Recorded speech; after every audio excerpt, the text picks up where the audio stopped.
तो आज हम एक छोटा सा पार्ट लेकर आए हैं कि इकोनॉमिक्स का जो पार्ट है कि आरबीआई और उस आरबीआई जो भारत का केंद्रीय बैंक है उसके बारे में बताइए।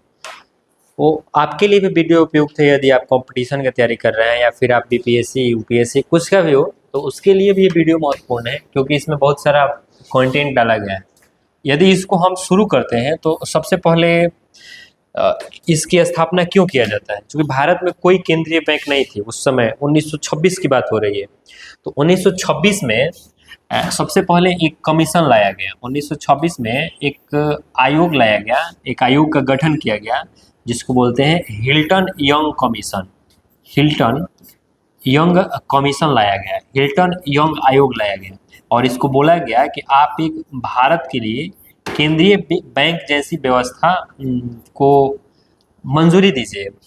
देखो, इसीलिए चूंकि 1926 में एक आयोग लाके बता दिया गया था कि हम भारत के लिए एक केंद्रीय बैंक बनाए थे, यही बनाएंगे। यही कारण था कि एक मंदी भी आया, मंदी आया 1929 में, जिससे अमेरिका भी प्रभावित होता है लेकिन भारत नहीं प्रभावित होता है क्योंकि 1934 तक मतलब प्रभाव मंदी जब तक प्रभाव डाले तब तक भारत में आरबीआई का स्थापना हो चुका था।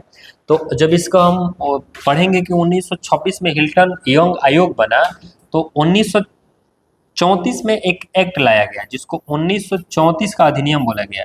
1934 का अधिनियम या 1934 का एक्ट लाया गया और इसी एक्ट के तहत, इसी अधिनियम के तहत ये बताया गया कि भारत में एक बैंक का स्थापना होगा, केंद्रीय बैंक।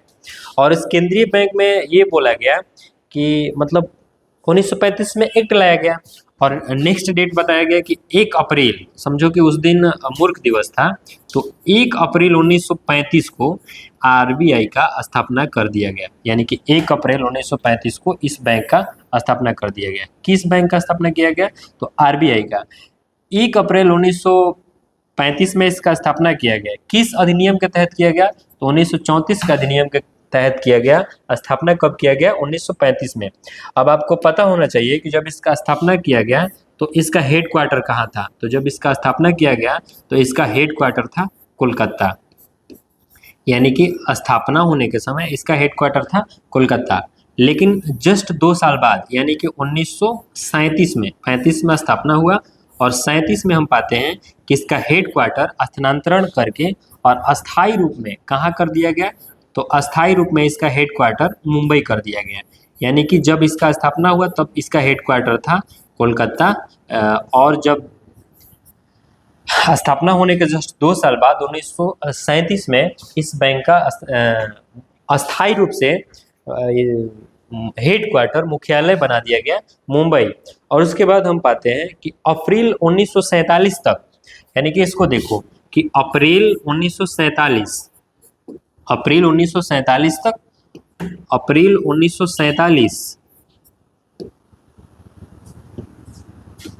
अप्रैल 1947 और जून 1948, इस बात को आप ध्यान रखिए कि यही हमारा जो आरबीआई बैंक है तो ये अप्रैल तक किसके लिए काम करता है, और फिर से हम पढ़ें कि ये जून तक किसके लिए कार्य करता है।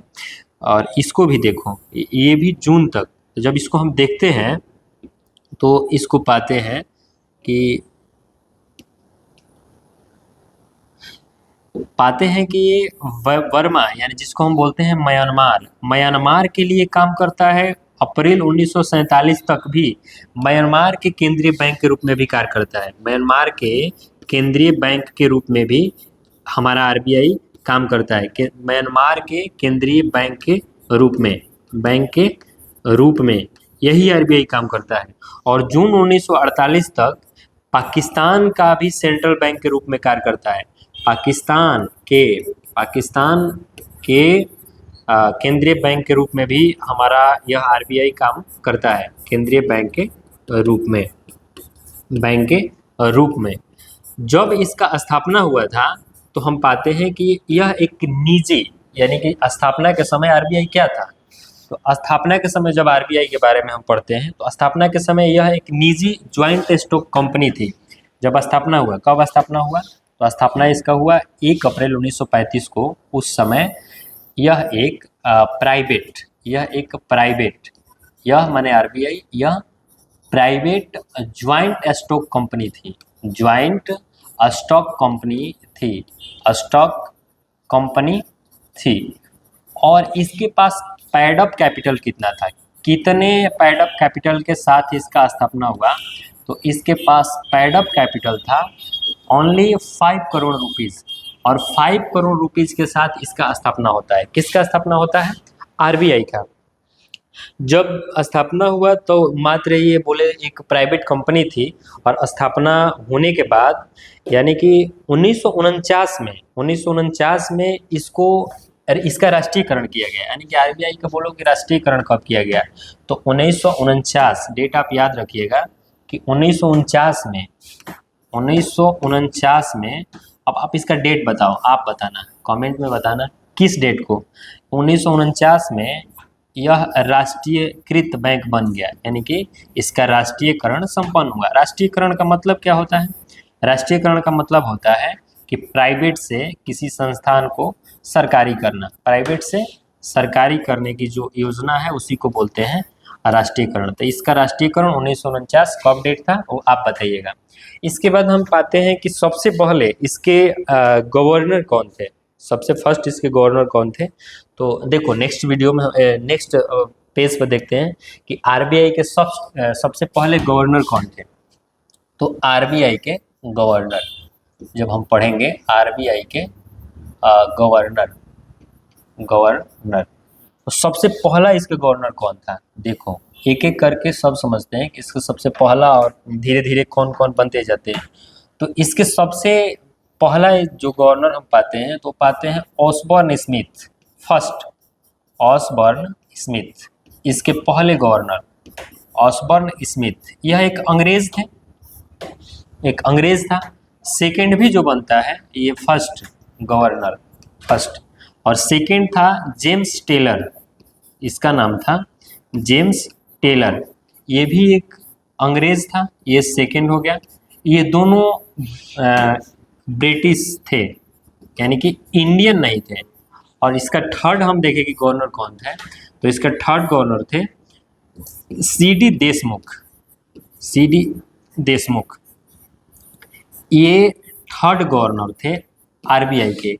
लेकिन फर्स्ट इंडियन, पहले भारतीय व्यक्ति थे जो आरबीआई के गवर्नर बने, फर्स्ट इंडियन व्यक्ति जिसका नाम था सीडी देशमुख, वो बने आरबीआई के गवर्नर। इसके बाद जो महत्वपूर्ण इसके गवर्नर है वो है 15वें नंबर पे, 15th जो गवर्नर थे उनका नाम था डॉक्टर मनमोहन सिंह, डॉक्टर मनमोहन सिंह, जिनका बहुत महत्वपूर्ण योगदान रहता है। 1991 में जब भारत का फॉरेक्स रिजर्व खत्म हो गया था, उस समय ये चर्चित वित्त मंत्री थे, पीवी नरसिम्हा राव जब पीएम हुआ करते थे। तो डॉक्टर मनमोहन सिंह आरबीआई के गवर्नर भी रह चुके हैं, 15वां। अब आप बताइएगा कि कौन से साल में रहे थे, किस, इनका कार्यकाल क्या था। उसके बाद हम देखते हैं कि वर्तमान में जो 26 नंबर के गवर्नर है उनका नाम क्या है, तो उनका नाम है संजय मल्होत्रा। संजय जो मल्होत्रा है वो आरबीआई के 26 नंबर के गवर्नर है। ये नोट पर सिग्नेचर होता है, जब भी नोट जारी किया जाता है तो इन्हीं गवर्नर का साइन होता है। और महत्वपूर्ण इसके पहले 25 नंबर पे जो थे वो थे, और आप 24 नंबर पे बता दो वो कौन थे, और एक 23 नंबर पे थे वो कौन थे। तो आपको 23 नंबर पे याद होगा, अभी भी नोटों पे इनका सिग्नेचर आता है रघुराम राजन, रघुराम राजन, रघुराम राजन। और एक 24 नंबर पे आता है, इनका नाम था उर्जित आर पटेल, इनका भी नोटों पर सिग्नेचर आ जाता है, उर्जित आर पटेल। और जो इनके 25 नंबर, यानी कि जो 26 नंबर है, तो 25 नंबर आरबीआई के गवर्नर कौन थे वो आप बताइएगा कमेंट में, अभी हाल फिलहाल निकले हैं। अब जब वीडियो देखिएगा अब इसको कमेंट में लिखिएगा कि 25 नंबर पे आरबीआई के गवर्नर कौन थे। इतना रहा। और आरबीआई के गवर्नर का कितना कार्यकाल होता है, कितना दिन रह सकता है, तो इसका कार्यकाल जब हम देखते हैं तो पाते हैं कि इसका कार्यकाल, आरबीआई के गवर्नर का कार्यकाल, तो कार्यकाल इसका 3 साल होता है। कार्यकाल माना गया है कि इसका कार्यकाल 3 साल होता है, 3 ईयर्स इसका कार्यकाल होता है। इमरजेंसी में इस कार्यकाल को 5 वर्ष तक बढ़ा सकते हैं, लास्ट 5 वर्ष तक, या जिस व्यक्ति का 65 वर्ष उम्र हो गया हो, यदि कोई पद पे है तो या तो 3 साल पूरा हो जाए या उसका उम्र 65 वर्ष पूरा हो जाए, ये दोनों में से जो हो जाए पहले उस हिसाब से उसको रिटायर्ड कर दिया जाता है। और आप बताइए कि 25 नंबर के कौन है अभी जो हाल फिलहाल रिटायर्ड हुए हैं। उसके बाद इसमें 2 तरह का, चूँकि जब इसमें सदस्य बनाया जाता है तो भारत सरकार से भी इसके सदस्य बनाए जाते हैं और इसके अपने भी सदस्य होते हैं। इसमें काउंसिल बनता है, इसमें कैसे कैसे निर्णय लिया जाता है।